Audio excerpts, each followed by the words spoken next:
par le président américain pour mettre un terme à la guerre en Ukraine. Donald Trump qui fait aussi parler de lui à travers sa guerre commerciale. Ce matin, les droits de douane de 50% prévus sur les produits brésiliens sont entrés en vigueur.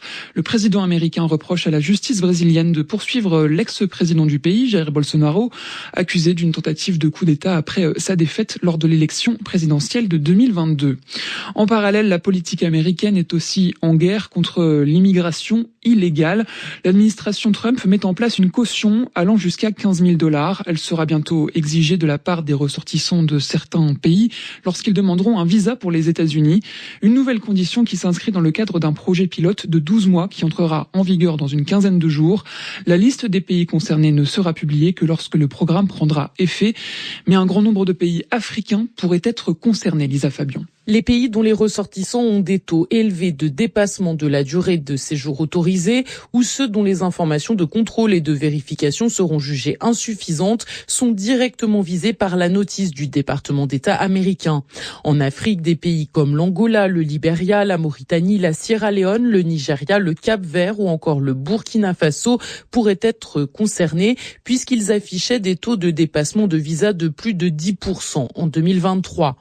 Bientôt, les ressortissants des pays concernés devront verser une somme de 5 000, 10 000 ou 15 000 $ au moment de leur demande de visa.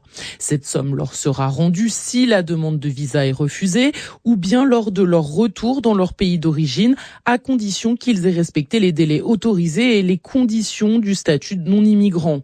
Cette mesure concerne aussi bien les demandeurs de visa de tourisme que d'affaires. Selon le gouvernement américain, environ 500 000 personnes sont soupçonnées d'avoir dépassé la durée légale de séjour aux États-Unis en 2023. Dans le sud-est de la France et plus particulièrement dans l'Aude, l'incendie reste très actif. Déclaré hier dans l'après-midi, il a déjà brûlé plus de 13 000 hectares.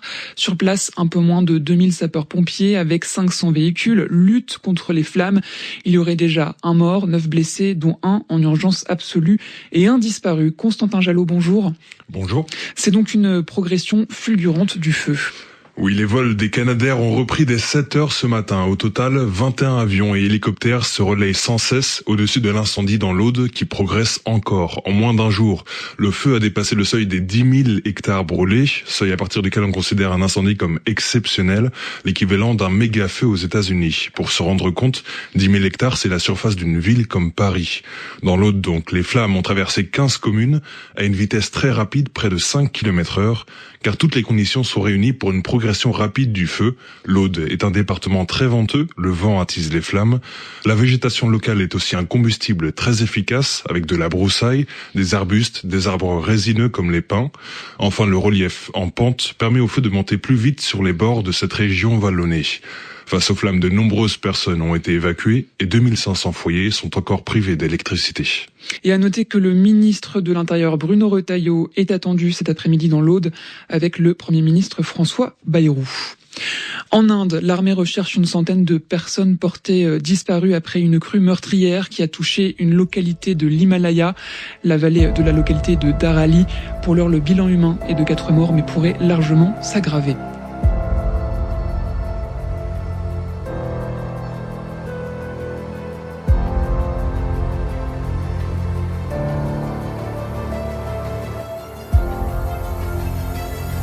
Info Monde, votre actualité au quotidien.